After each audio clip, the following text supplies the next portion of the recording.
السلام علیکم ورحمۃ اللہ وبرکاتہ. اشہد ان لا الہ الا اللہ وحدہ لا شریک لہ واشہد ان محمدا عبدہ ورسولہ. اما بعد فاعوذ باللہ من الشیطان الرجیم. وَإِذَا قِيلَ لَهُمْ لَا تُفْسِدُوا فِي الْأَرْضِ قَالُوا إِنَّمَا نَحْنُ مُصْلِحُونَ.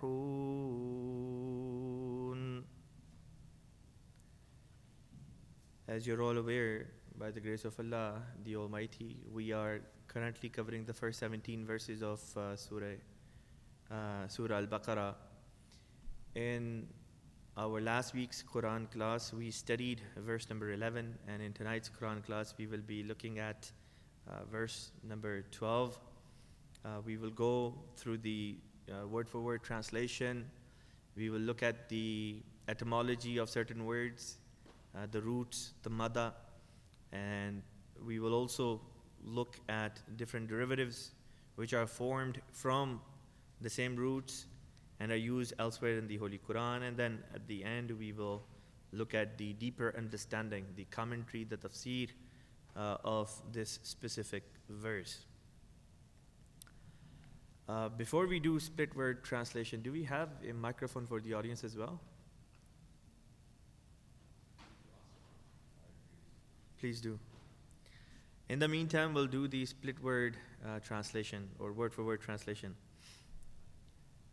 وَإِذَا, and when, قِيلَ, it is said, lahum, to them, la tufsidu, do not create disorder, do not create fasad, fil ard, in the land, qalu, they say or they said, or their reply was, innama, surely, nahnu muslihun, we are promoters of peace, or we are the ones who create the conditions of peace.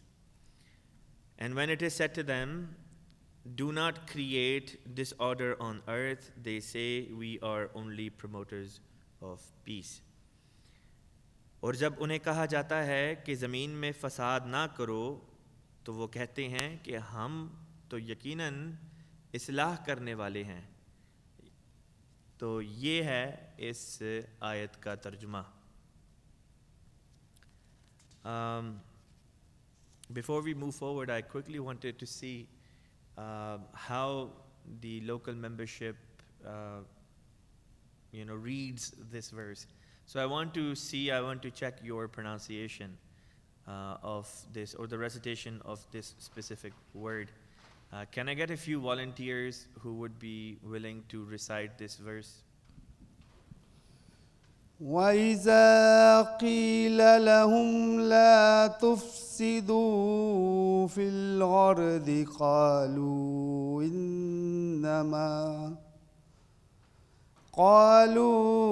إِنَّمَا نَحْنُ مُصْلِحُونَ. بسم الله الرحمن الرحيم. وَإِذَا قِيلَ لَهُمْ لَا تُفْسِدُوا فِي الْأَرْضِ قَالُوا إِنَّمَا نَحْنُ مُصْلِحُونَ. Jazakallah. Would any Nasira from the ladies' side also like to recite? If there is a young girl who would also like to present her recitation, it's fine.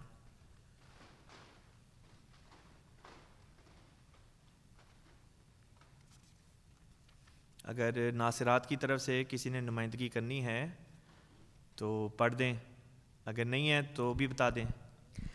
جی مرب صاحب ناصرات ہیں ہماری. جی آیت کون سی ہے؟ 12.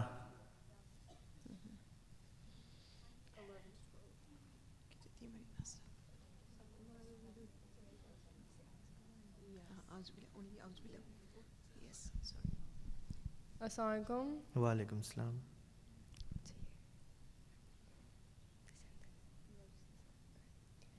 أعوذ بالله من الشيطان الرجيم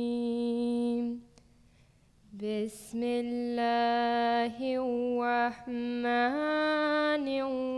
الرحيم وإذا قيل لهم لا تفسدوا في الأرض قالوا إنما نحن مصلحون Jazakallah.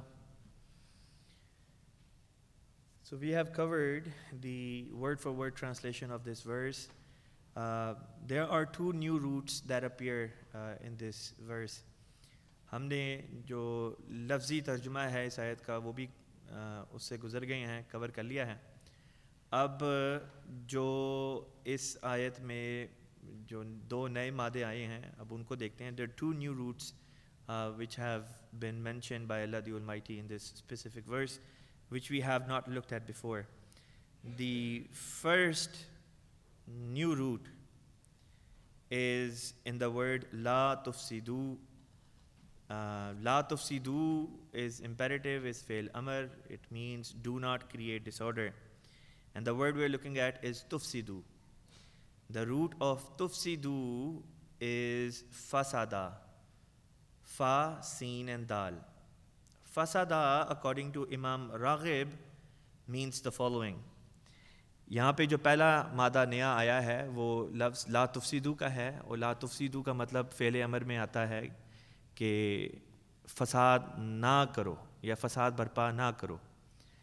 असल में लफ्ज़ है तुफसीदू और तुफसीदू जिस मादे से निकला है वो है फ़सादा. बस फ़सादा का मानी इमाम राग़िब कहते हैं अल-फ़सादु यानी फ़सद शै फ़हुवा फ़ासिदुन. कहते हैं कि इसके मानी हैं किसी चीज़ के हद-ए-इत्दाल से तजावुज़ कर जाना. According to Imam Raghib of Isfahan rahmatullah alayhi, he wrote a very concise dictionary of the roots which are mentioned in the Holy Qur'an.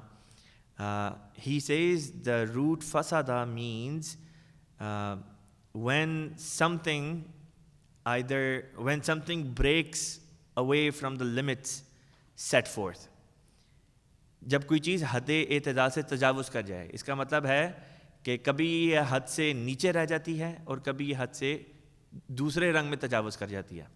मिसाल के तौर पे एक जो सबसे कम एक हद होती है ये उससे भी नीचे रहने के लिए इस्तेमाल हो सकती है और एक जो सबसे बढ़ के हद होती है जो सबसे ऊपर होती है उससे आगे निकल जाने के लिए भी ये लफ्ज़ जो है ये इस्तेमाल होता है. सो दिस वर्ड फसाद और फसादा is used in Arabic language to basically denote when a certain person either exceeds the limits by, for example, whatever is the maximum limit, the person goes beyond that, or whatever is the minimum threshold, the person doesn't even reach that and stays even below that. So this way the person is not within the bounds, is not within the circle, is not within the limits. So when a person or when something is not within the set limits, the word fasad is used. The antonym, the exact opposite of this root is sulah or salaha. And that second root is also mentioned in this verse towards the end, and inshallah ta'ala we'll come to that in a bit. From the same root, fasada, there are many words that are formed. इस एक मादे से कई अल्फाज बनते हैं. For example, from fasada we get the word fasad. Fasad means disorder. Fasid is something that has become corrupt in its own self. Fasid would also mean something that corrupts. Mufsid is someone who creates disorder, and also Mufsid would be someone who corrupts something else. When a nikah is not done the way it is supposed to be, for example, whatever is the criteria for a nikah, and when that criteria is not met, then the fuqaha use the term nikah fasida, nikah which has become fasid and is not valid anymore. So this word fasad or fasada, this root fasada, appears in many places in the Holy Qur'an. For example, Allah the Almighty says in the Holy Qur'an, ظَهَرَ الْفَسَادُ فِي الْبَرِّ وَالْبَحْرِ, that when the sea becomes corrupt, here it is a reference towards the islands. That which is on the sea or on water would be considered as islands. So when the islands, those who live on the islands, when they become corrupt, ظَهَرَ الْفَسَادُ فِي الْبَرِّ وَالْبَحْرِ, so when the land becomes corrupt and when the islands become corrupt, it is at that time that Allah the Almighty sends forth His messengers. ये जो मादा है फसादा का, इससे कई अल्फाज बनते हैं जिसके बारे में मैंने जिक्र किया. मिसाल के तौर पे फासिद कहते हैं उसको जो अपने अंदर हद से तजावुज़ कर जाए. मुफसिद कहते हैं जो हदों को तोड़ दे, और मुफसिद उसको भी कहते हैं जो किसी दूसरी चीज़ के अंदर फसाद पैदा करे. फिर ये अल्फाज मुख्तलिफ़ शक्लों में कुरान पाक में इस्तेमाल हुआ. मसलन ये आयत है, अल्लाह ताला बयान फरमाता है ज़हर अल-फसादु फ़िल बर्रि वल बहर, कि जब ज़मीन पर भी फ़साद फैल जाए, यानी कि ज़मीन पे जो लोग बसते हैं वो भी फासिद हो जाएं, वो भी हदों को तोड़ने वाले बन जाएं, हदों से तजावुज़ करने वाले बन जाएं.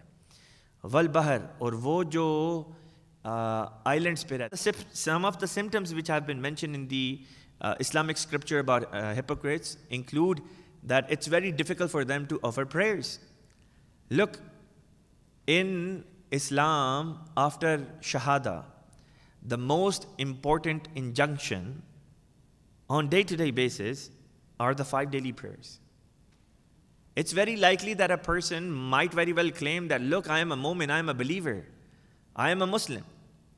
But his words or her words don't mean anything if they're not supplemented by actions. A person who does not offer his or her 5 daily prayers the way they are supposed to be offered, that person is a hypocrite.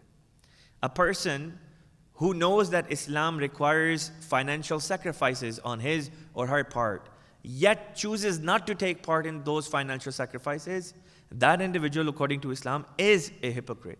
He or she sees someone else in trouble, but does not hasten to go and help them. Again, that would be something which would be considered as hypocrisy as well. There are some other traits of hypocrites which are mentioned by Hazrat Khalifatul Masih Sani radiyallahu ta'ala anhu under the commentary of this exact verse. For example, he says that the history of Islam tells us that there were battles. In the beginning of Islam, there were many wars, many battles that were fought in order to defend the Muslims. And at the exact time, for example, sometimes those who would be hypocrites, they would just make excuses and not go to defend. They would not go to the jihad. And then at other times, what we see happening is that these people would actually go with the Muslim army, and then at the most crucial time, they'll take a U-turn and come right back, leaving the Muslim army in grave danger. It has happened in the earlier history of Islam. So this is again another trait, another symptom of these hypocrites which is mentioned. Another thing which is mentioned about the hypocrites is that sometimes they would back those people, they would pump up those people who were national criminals. People, for example, who had committed crimes against the state. These hypocrites would walk up to them and say, hey, what you did isn't really that bad. So we don't know why Holy Prophet ﷺ is punishing you. And by doing this, they would try to sympathize with such criminals. And then these criminals would even further be emboldened. They would even become more bold and try to commit even more crimes, thinking that they have this group of people who would eventually be in their support. Then another kind of things that these people were engaged in is, for example, they would raise certain allegations against Holy Prophet ﷺ. In the Holy Quran, there is a verse wherein Allah the Almighty says, وَمِنْهُمْ مَنْ يَلْمِزُكَ فِي الصَّدَقَةِ, that there are people from among them, from among the hypocrites, that there are hypocrites who say that, na'uzubillah, Holy Prophet ﷺ is not just in distributing sadaqat. For example, when the zakat money would be received by Holy Prophet ﷺ, or when sadaqat would be gathered and Holy Prophet ﷺ would distribute them among people, someone who didn't get any sadaqah or any portion from the zakat money, these hypocrites would walk up to them and then would say that, look, Holy Prophet ﷺ, na'uzubillah, is unjust. He didn't give you the money. There is an incident which happened, I believe, after the Battle of Hunain, Ghazwa Hunain. And Ghazwa Hunain happened right after the conquest of Makkah. That there was, the booty from the war, and Holy Prophet ﷺ is sitting and he's distributing it among different people. And Holy Prophet ﷺ, looking at different individuals, based on their circumstances, he would help them. So he was sitting and he was distributing these wealth to different people. And there was a man, a hypocrite, who said, Ya Rasulullah, you are unjust, God forbid. You're not just in, distributing this wealth. And Holy Prophet ﷺ replied that, am I not going to be just? Then who else is going to be just? Of course I am just. And Holy Prophet ﷺ at that time mentioned that it would be people like you, from your progeny. There will be people who would read the Qur'an, but Qur'an would not go down their throat. In other words, they would recite Qur'an, but their actions would not be in line with the Qur'an. We see same people, same type of people, hypocrites, who then raised allegations against Hazrat Umar radiyallahu ta'ala anhu. For example, there was a hypocrite at the time of Hazrat Umar radiyallahu ta'ala anhu. He raised such allegations.